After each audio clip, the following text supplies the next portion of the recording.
Hey ratbags, it's Jade. Today giving you my review of Smalland. It's finally hit 1.0 and it's come to console for the first time on Xbox and PlayStation. So what do I think? Well, this is a game I've followed for a number of years, ever since it first got announced, like back in 2018 I think it was, and then it got changing hands basically. The developers of the original concept sold the idea to Merge, and Merge actually started making it into a proper game.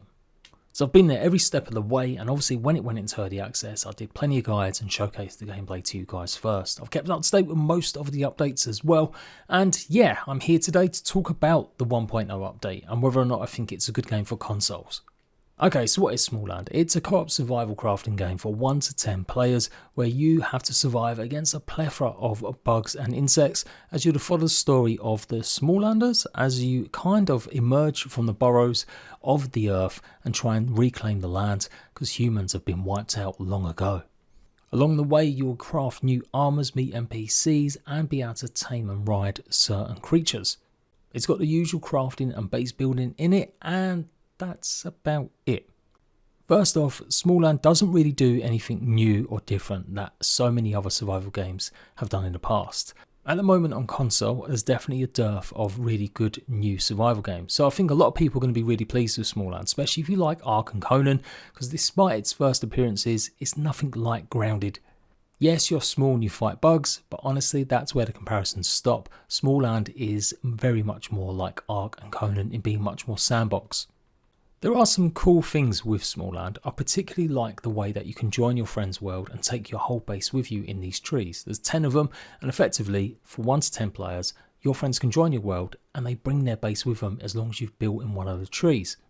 This means you don't have to have the traditional servers. You can go and do some progress with your friends and then go ahead and go back to your own world if you want.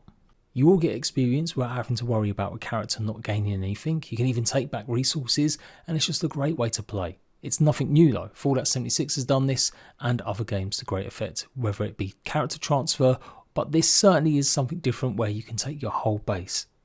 That and the building are probably Smalland's best features. They've got a roadmap planned for 1.0 with a ton of new stuff incoming as well, but this is where things start to feel like it's been rushed and it's just not that great. They've got a crafting overhaul incoming in April, changing how workbenches work, time-based crafting, and maybe more station progress changing as well. They've then got a taming overhaul coming in June as well, adding some new creatures and the way that you tame creatures. And then the rest of 2024 will be adding stuff like cross-platform multiplayer, which is great news because I didn't think they was going to add it. So yeah, if you want to play with your Xbox and PlayStation pals, hopefully that's going to be something you can do. But I am truly baffled why this game is coming out now in a really crowded window when it's about to have 2 massive overhauls of its main systems. Smalland's only just coming up to maybe not even a year in early access, and it was meant to actually come out in December. They delayed it and I figured, right, that must be a good thing then, they're going to add some more systems. But really launching the game as 1.0 2 months after the delay, and you're still not going to have these revamps that are going to change the way that you play the game, it is absolutely rushed, and I can only assume that Merge want to hit some financial targets by the end of the British financial year in April, hence why they've had to force it out now. Like, why are you releasing something for the first player experience if you're going to be changing it only a month and a half later? What this does presents a wider picture that Smalland hasn't actually received a huge amount of love from Merge. Feels like they've had quite a small team working on it ever since its inception and maybe not pushed the boat out to really make this game something special. They've kind of done it by the numbers. They've certainly responded to feedback and added a lot of stuff people have wanted, but so much of it is just carbon copying what other games do and not doing it better. You can tame creatures, and so that might bring to mind things like Ark or Conan, but it's a shell of a comparison because the bugs and creatures just become so useless. Once you get your grasshopper, great, you can jump around a little bit.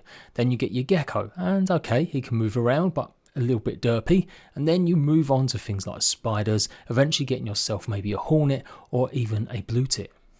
As you progress though, once you do get a hornet or blue tit, there is no reason to ever use any of the other creatures again. There's no utility, unlike in Ark where lots of different dinosaurs do different jobs, gathering resources or good for combat. The lot of creatures in Smalland are just useless by the time you get to the late game. I do like the creature design. I think the actual world is pretty cool, and within that some of the biomes look interesting, but it's not exactly blowing me away either for the look of the game. It does look and feel a bit dated, like it is a kind of Xbox 360, Xbox One game. The bug models do look a bit more realistic than other games like Grounded, and I think some people really enjoy and like that. I've got to say I like the movement of the models themselves and the animations, and they've done some more animation work on some creatures like the beetles for 1.0, so that's great to see, and it just means they feel a bit more alive. But if you're expecting this to be like Ark, I think you're going to be sorely disappointed that so many of the creatures just become useless really quickly. So I'm really hoping that Taming Overhaul really adds some more depth to the creatures, because that's what this game lacks, a huge amount of depth. There is nothing for you to really make a replay of this game. There's nothing to spend hundreds of hours in it because it's so shallow. There's not enough deep systems, or the systems they do have are kind of just rubbish. Right now, the flow of the game is that you meet NPCs, they tell you about a big bad boss, you go and kill that boss and you unlock a recipe to a special treat that will get you a certain tame. You'll also unlock a brand new armor set, maybe a few new weapons, and you can craft that armor and that will help you get to the next area and survive. And it's the same thing with the armor sets and the weapons. There's no real utility with a lot of them. Once you get the next armor or weapon set, you're never going to really use the old ones again. The boss fights themselves are quite fun, and again, all down to the creature's design and the way they move and are animated. I think they're pretty cool. There's nothing wrong with getting unlocks from killing bosses. That's pretty standard across so many other survival games. When it comes to the combat, though, it is lacking. They've tried to be a bit Dark Souls-esque. You've got a dodge, you've got a perfect parry, and depending on who you ask, it's either great or it's either really just boring. The tames in the game end up being boring and underutilized. The combat in the game is kind of a bit rough around the edges. There's no real depth to the upgrade system other than a really janky way that you can hopefully have a chance of getting better gear. You just wail on enemies with irregular hitboxes and just some bullshit at times fighting multiple enemies, and it's just not that fun. During early access, they added a system where you can increase points in your stats, and one of them they added a little while later was intelligence.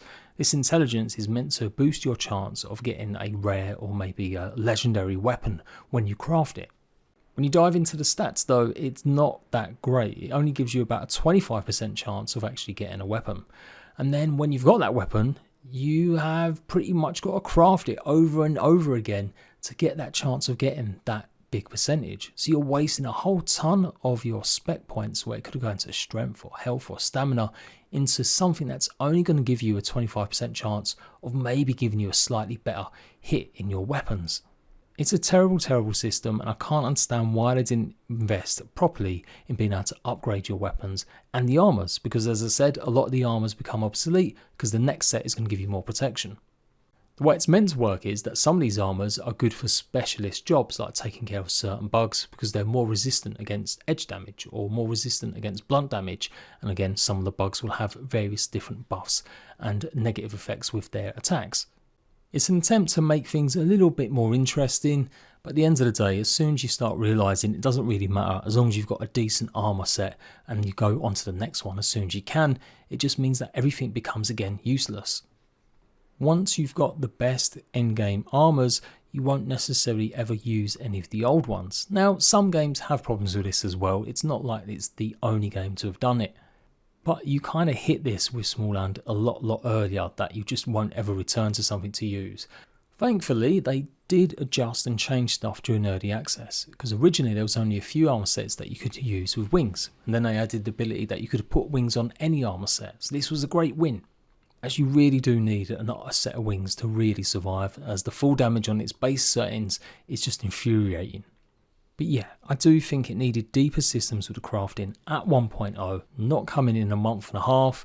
But hey, if it gets there, then it gets there, and then I can hopefully do a re-review and say they've actually added a bunch of stuff that has made the replayability of this game more, or you continue to go around in the world and have fresh experiences using some of the armour that you've already crafted, because you can upgrade it or do something different with it.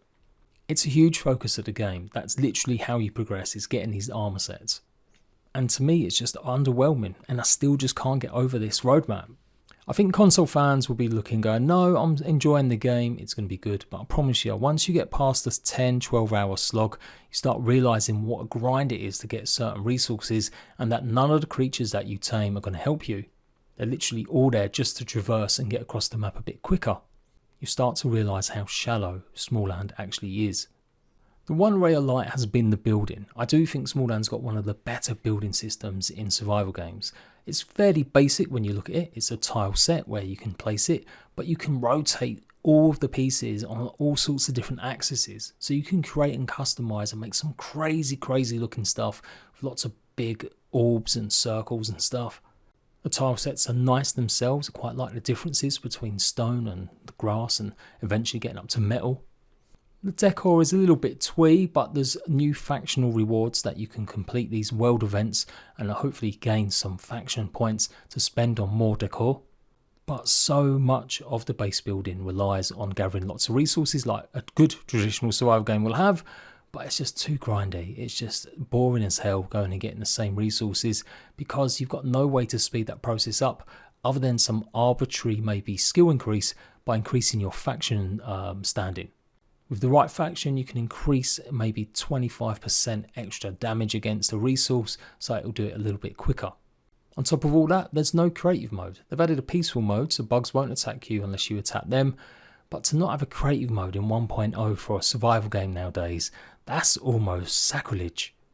If the building is one of your best features and this ability to take your bases to other players' worlds, you really want to give players who like that side of things, who just want to build and have some fun creating some cool stuff, that option. Overall, the world options are really light. You can adjust a few things, whether or not a bug does more damage or whether or not it's got more health. But it's really lacking in terms of creating a world and customizing it compared again to other games. Overall, I'm just kind of disappointed. I followed this game a long time, I hyped it up, I've done interviews with the devs, and I feel almost like I'm betraying them, but I've got to be truthful. I've got to say what I see. I was hoping early access would keep adding and iterating on stuff. The updates were being given and we had new biomes to explore, but each update was pretty much one and done within a couple of hours. Go to a new area, gather new resources, craft a new armour, bosh, done. Whereas a lot of other games added more systems, they added more stuff to build upon to keep you in the world longer, and I just don't think Smalland has that. It doesn't have that kind of longevity that so many other games pretty much have. The 1.0 update added a brand new area, and I'm not going to spoil it too much here, but let's just say it's a long-winded affair getting up to the final boss. You can effectively only use one weapon, which is one of the endgame weapons, to defeat it, meaning there's no choice. You literally have to follow this set path of progression via getting armor sets and certain weapons. Otherwise, you're just going to be spending forever using bandages and healing potions. They are promising more on their roadmap, and like I said, if the crafting revamp does a good job and the taming mechanics really add something more to these creatures to help you grind them resources, I'll be glad to really recommend Smalland even more. I think because console doesn't have that many great survival games, new ones at least anyway, it's probably going to do well regardless, and I would say, yeah, if you're looking for something fresh and you're so sick of playing Ark or Conan, or you just want something more to do with your friends, especially on PlayStation, then yeah, pick this up. Just don't expect it to take away hundreds of hours of your life like other survival games can. It's a pretty much 6.5 out of 10 for me if I was giving it a score, and I'm hoping that these updates will bump that up to a 7, 7.5. On PC, I can't really recommend anyone really picking this up just now if you haven't played it at all during early access or seen any of the content, because there's so many other better games coming out or already been released in the last few weeks. Enshrouded, Power World. Another reason I'm baffled why Merge Games decided to release this now when it's just so busy with so many other games releasing like Nightingale and Pacific Drive. It feels like Merge have put the bare minimum effort into this game. I do remember speaking to some of the lead devs before they kind of ended up leaving, and it felt like they weren't being given enough support or team to actually make this game a thing. I think they used outside sources and got other people to come in and help them a little bit, but it does feel like Smalland is just a bit undercooked and certainly not engaging enough to really take you away from bigger and better games. And honestly, I don't want to be a whingy git. I've thought about this. This is the second time I recorded this because I want it to be a bit more positive, but I can't lie. I have to say what I see. I want it to do well. I really do. I want it to improve. I want it to have something. I know there's dangers of copying other games and you don't want something to be like Ark. And I think I've even given feedback. I don't want it to be a carbon copy. but I was expecting just some more unique systems to be added. Bottom line, if you're on console and you like base building and you like the idea of just venturing in a new game in a new world with your friends, pick it up. If you're not down for a pointless grind or something that hasn't got deeper mechanics, I would say wait until these updates hit and then take a look and see if it's improved upon. I'm probably going to do a few more guides and stuff because I feel like I've done every guide going in Smalland. I've covered every update. I have to carry on and finish the job. But honestly, my heart is with other games at the moment because it just isn't as engaging as I thought it could be. That's just my opinion though. Let me know what you think about Smalland if you're playing it for the first time, if you've played it during early access. Am I right? Am I wrong? Tell me what you want to see improved upon in the future. And yeah, fingers crossed they really do come good with some of these updates they're promising. And I guess I'll see you for another, hopefully, review soon. Bye-bye.